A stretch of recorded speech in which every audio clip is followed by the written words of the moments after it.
Hello everyone, welcome to Slipjoint Sawyer. Today we'll be taking a look at some of my favourite slip joint knives. I did watch a video that Paddy's Potato Peelers released a few hours ago, maybe 2-3 hours ago, that knives he reaches for the most. And I thought I would do a sort of my own take on that and look through the knives that I really do reach for the most. I'm surprised by some of my choices, what I carry actually a lot. Some are expected, some obviously unexpected. But I thought we'd just go through the list of what I've got today and just show off a couple of knives really.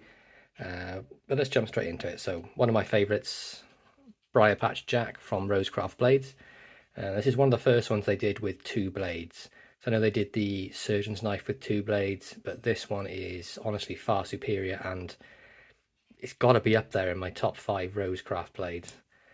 Has the sort of sheep's foot, or should I say lamb's foot blade on this with a heavy swedging. Rosecraft tangs. Now it's not going to be sort of an in-depth review to any of these knives. I've reviewed most of them on my channel previously, just going to sort of show off my favourite selection of knives really. But that's the Briar Patch.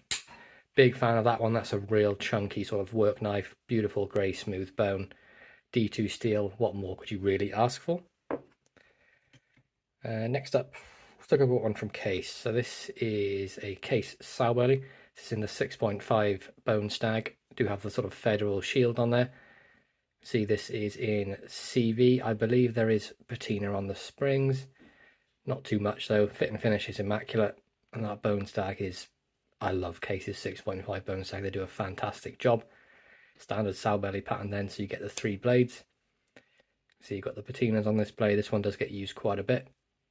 Got the Case tang stamp down there, and I believe that is a 2016. I could be wrong. Could be a 2006. I'm not entirely sure of the Case tang stamps. I have to look it up, but it's not a new one at that. But the quality of it is superb. And I mean, look at the sheep's foot on there. Wonderful blade. CV steel, 6.5 339 is the pattern of the sow belly, and then you also get that spade blade on there as well.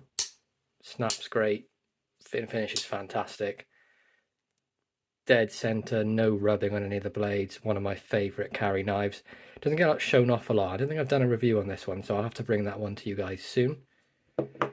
This one was a gift from Mikey Newman. It's a Japanese jackknife. There's no sort of branding on it apart from that it says Japan and stainless steel. But that's this really wonderful one. I'm going to go with is sort of like a rosewood covers on there. Brass bolsters, brass pins, brass liners, steel back spring. I mean, this is such a cool knife. Really unique sort of clip point blade on there. It's almost like a spear. They've sort of given it a clip right at the very end.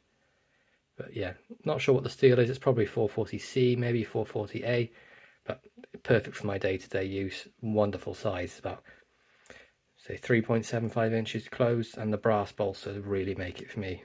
Gives it that something special compared to a lot of more traditional knives like this George Wilson Home here, which uses nickel silver bolsters, and you can see the sort of the difference in it. But I love the brass on this. I think it's so cool. Just take a look at this George while I'm here. This is my favourite George Wilson Home at the moment. Has seen quite a lot of use. It is a bit whittled down, a bit in the middle, but plenty of life left on it. See the Wilson Home, or Worcester Home tang stamp on there. Nice little pen blade down the bottom, and this is proper pocket worn the old school way. Federal shield on there, brass liners, and the snap and walk and talk on this. For the age of the knife, I'm just going to say this is what, 70s maybe, youngest. It's phenomenal. That's a Worcester Home, really nice knife, love that. Carbon steel blades. Let's take a look at some Swiss Army knives. The Yeoman. This one was made for me by Dan at Bladebridge Customs, and it has the ruby red scales, and it has black G10 liners on there as well. You can see we have the magnifying glass, we've got combo tool, Phillips screwdriver on there as well. You get scissors, main blade, you can see got Dan's logo on there. Honestly, this is the complete package. I do not understand why Victorinox stopped making this. Fantastic knife, one that gets carried a hell of a lot. Another Swiss Army knife by Dan. This is a brass linered old school climber. By old school I mean there's no parcel hook, so that dates it before 1991, and I believe it has 76 to 86 tang stamp on this. 4 lines, maybe 90s, 86 to 92 maybe, but it did expose brass pins on this, standard red Celador, old style corkscrew, but this is one that gets a lot of pocket time as well. I love the climber. So another really nice one there from Dan. British custom maker Ashley Harrison. Now this is the Britbuster that I had made up with Mikey and John over at Thrifty Kniffy. You can see the amount of use mine has had. It's phenomenal. 01 tool steel, red micarta covers, brass liners, brass pins. I mean, look at the bird's eye pivot on there, and you can see the amount of use this has had. It's going dark at the back there where it's been in my hand, sort of in use. But this is a brilliant knife. We've got like a full 4-inch handle, UK legal blade, under 3-inch cutting. It's Ashley's maker's mark there, the A and an S with a W behind for Arthur Wright and Sons. And I know a couple of people have had them since. I know Wee Judd's got one, Will Wilson's picked up one, and he loves his. He got his in an oak, I think, whiskey oak barrel. But a really cool knife. There's just so many knives that I wish I could sort of, it sounds silly, but I wish I could use them all at once, because they're just really, really useful and wonderful tools. Another one here, this is a Twisted Assisted exclusive for Arthur Wright and Sons. Got the Twisted Assisted logo here. This is in the C70 carbon steel. This again is a fantastic Barlow, made really traditionally using the Arthur Wright and Sons machines, which are hundreds of years old. You can see that tang on there, which is the twisted, and then you've got Sheffield underneath, and the snap on these is wonderful.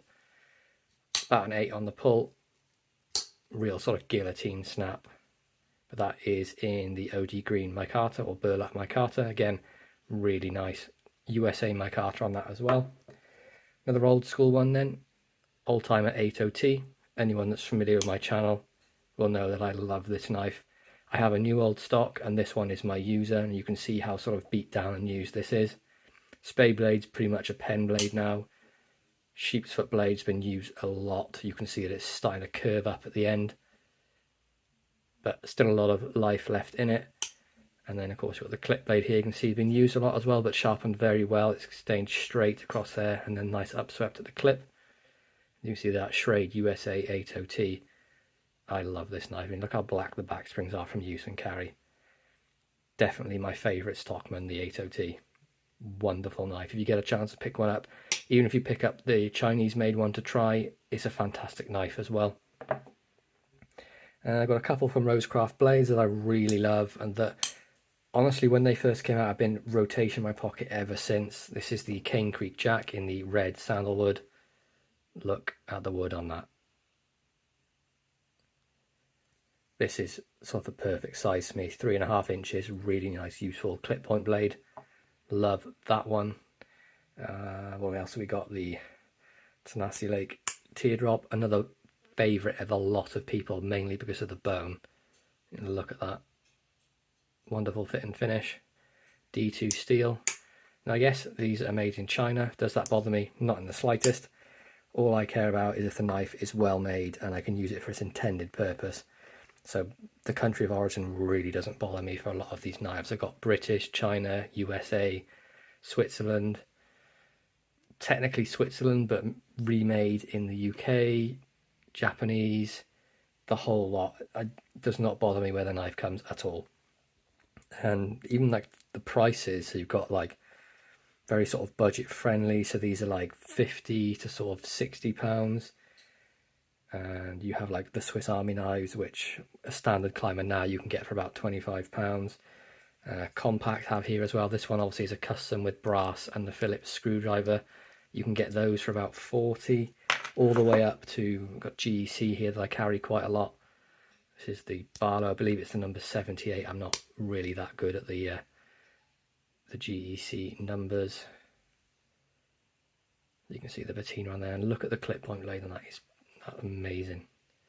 Triple line bolsters. Got the bone on there as well, the bone marrow bone. Cattle bone as well. Action is perfect. Pen blade, so yeah, 78 pattern. 2024 carbon steel. This is one that's going to be in my collection for a long time. I'm a very big fan of this knife. Made superbly well, absolutely flawless. Let's take a look at this one. This is one of my favourites. This is the Aon Electrician's knife. See that there, Home, Sheffield, England. And the thing I love about this one, the electrician's blade or tool has a file on it. And I've not seen that apart from on a couple of these. See that, oil the joints. This thing is beautiful. I love this thing. Blade is in fantastic shape as well for the age of the knife. Scratched up, yes, showing some use, but been sharpened very well. That's a really cool one. Honestly, the price I got that for was ridiculous. I would have thought I'd find something that cool for that price. Let's put these away before I cut myself. Now, another favourite one. This was bought by my brother for my birthday. This is the Case Sauer Jr. Red synthetic carbon steel.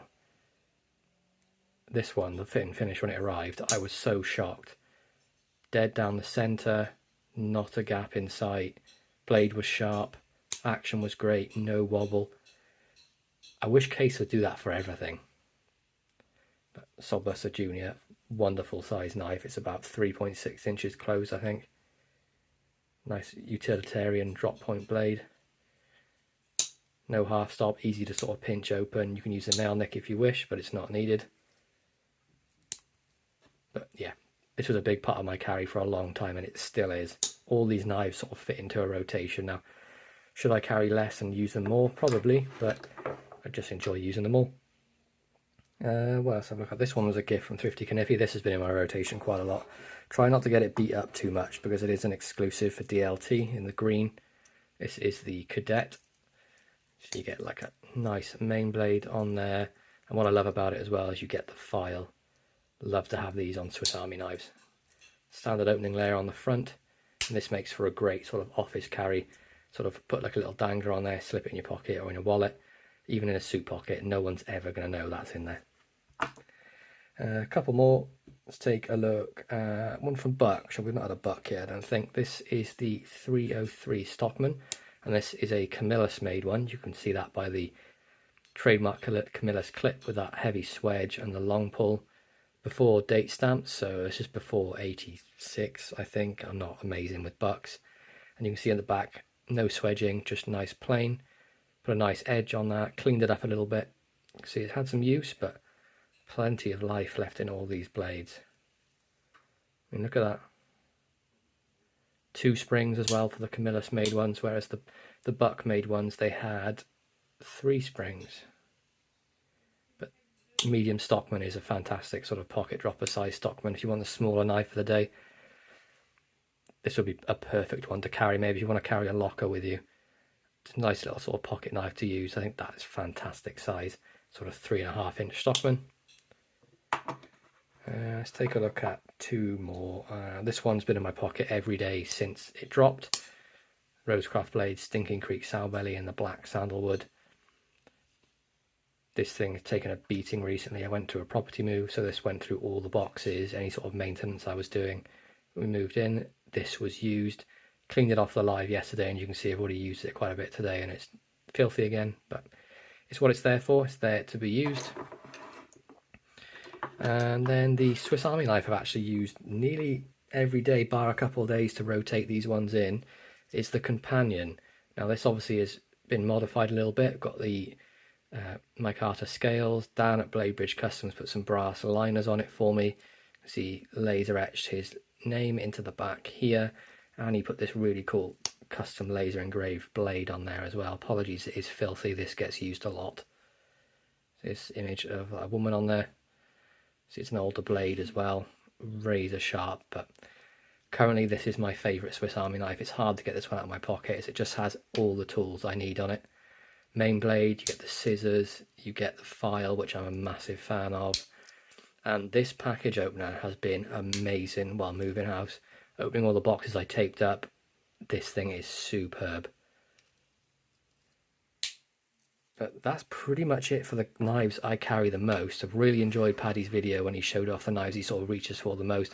definitely suggest you guys to check that out. But I really hope you enjoyed this sort of brief overview of a sort of random jumble of knives. If you enjoyed this video, please be sure to like, subscribe, and ring that bell for notifications, and I'll catch you in the next one. Peace out.